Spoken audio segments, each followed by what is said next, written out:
तर मित्रांनो, आज आपण लुसेंटमधील नेक्स्ट चॅप्टर बघणार आहोत, अक्षवृत्त आणि रेखावृत्त. तर अक्षवृत्त म्हणजे काय?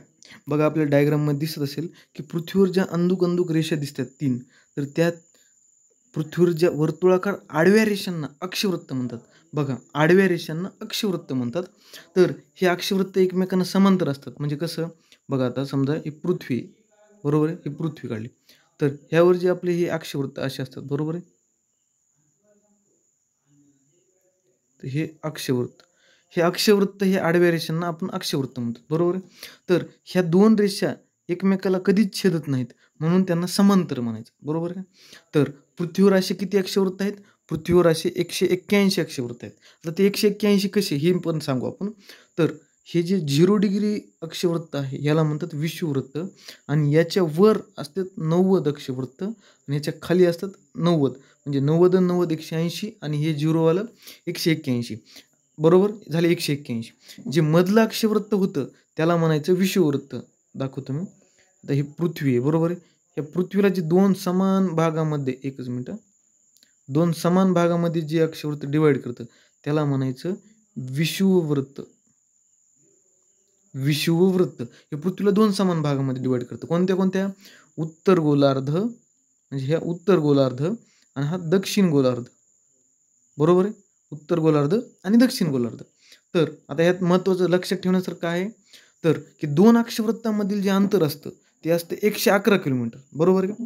त्यानंतर बघूया आपण महत्त्वाची जी काही अक्षवृत्त आहेत, जी परीक्षेच्या दृष्टीने खूप महत्त्वाची आहेत, ती अक्षवृत्त बघूया आपण. तर पहिल्यांदा आहे कर्कवृत्त. जे कर्कवृत्त भारतातून जातं बघा 8 राज्यामधून. तर ते कर्कवृत्त 23.5 उत्तर म्हणजे उत्तर गोलार्धामधील जे 23.5 अंशाचं अक्षवृत्त आहे, त्याला म्हणायचं कर्कवृत्त. बरोबर आहे? तेव्हा हे कर्करेखा दिसते त्याला म्हणायचं कर्कवृत्त. त्यानंतर त्यानंतर जे मकरवृत्त आहे, तर ते मकरवृत्त दक्षिण गोलार्धामध्ये 23.5 अंशाचं. आता इथे दिसतं बघा, ही मकर रेखा, ह्याला म्हणायचं मकरवृत्त. बरोबर. त्यानंतर दुसरे 2 महत्त्वाचे आहेत, आर्क्टिक वृत्त आणि अंटार्क्टिक वृत्त. बघा आता कसं हे आर्क्टिक वृत्त आणि अंटार्क्टिक. आता बघा, हे जे 60, एकच मिनिट, हे जे 66.5 उत्तर आहे, बरोबर आहे, याला म्हणायचं आर्क्टिक वृत्त. आणि हे जे अंटार्क्टिक वृत्त कसे असतात बघा, हे जे 66.5 दक्षिण आहे, हे दक्षिण आहे, बरोबर आहे. याला म्हणायचं अंटार्क्टिक वृत्त. हे 2 महत्त्वाचे आहेत, आर्क्टिक आणि अंटार्क्टिक, बरोबर. त्यानंतर बघूया रेखावृत्त. पृथ्वीवरील उभ्या रेषांना रेखावृत्त किंवा रेखांश म्हणतात. जसे अक्षवृत्त आडवे होते, तसे उभ्या रेषांना रेखावृत्त असे म्हणतात.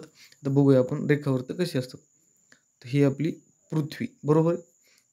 हे जे उभ्या रेषा असतात बघा, ह्या उभ्या रेषांना म्हणायचं रेखावृत्त.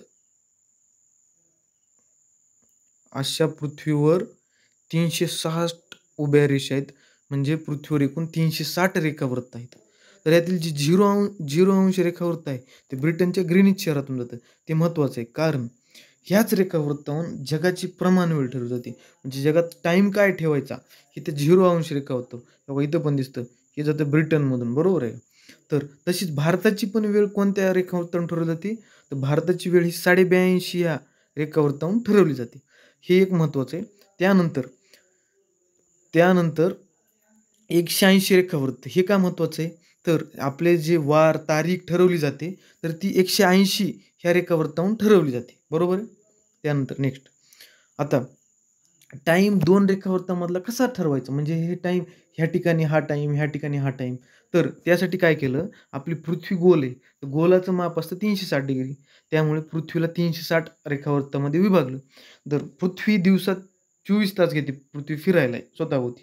त्यामुळे 360 अंशाला जर 24 तासाच्या मिनिटांनी भागितलं, तर उत्तर येतं 4 मिनिटं.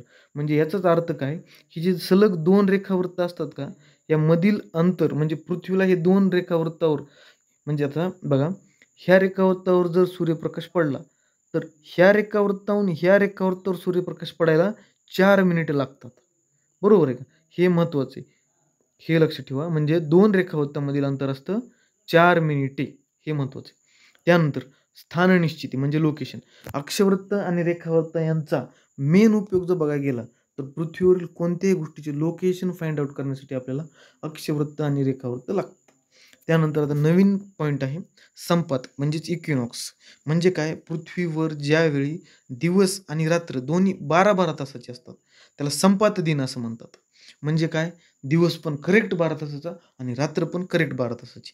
तर ते केव्हा असतं, 21 मार्च आणि 23 सप्टेंबरला हे 12-12 हे लक्षात ठेवा. त्यानंतर अयन दिन ही महत्त्वाची कन्सेप्ट आहे बघा आता की उत्तरायण म्हणजे काय, सूर्य उगवण्याची स्थिती दिवसेंदिवस उत्तरेकडे झुकते. बरोबर का? म्हणजे सूर्य थोडा-थोडा उत्तर दिशेकडे उगवायला सुरू करतो. त्याला उत्तरायण म्हणतात. बरोबर आहे? त्याच्याच उलट दक्षिणायन म्हणजे सूर्य उगवण्याची दिशी दिवसेंदिवस दक्षिणेकडे झुकत राहते. म्हणजे थोडा सूर्य हा दक्षिणेकडे उगवायला लागतो. त्याला म्हणतात दक्षिणायन. तर याहूनच 2 महत्त्वाचे फॅक्ट्स आहेत, की उत्तर गोलार्धात 21 जून हा सर्वात मोठा दिवस आहे. त्या दिवशी योग दिन पण असतो बघा. त्या दिवशी योग दिन असतो 21 जूनला. आणि तसेच 22 डिसेंबर ही सर्वात मोठी रात्र असते. बरोबर का? 22 डिसेंबर ही सर्वात मोठी रात्र असते. या उलट 21 जून हा दक्षिण गोलार्धात सर्वात लहान दिवस आणि 22 डिसेंबर हा सर्वात मोठा दिवस. हे उलट असतं दक्षिण गोलार्धात. आपल्याला उत्तर गोलार्धातच लक्षात ठेवायचं असतं. Thank you.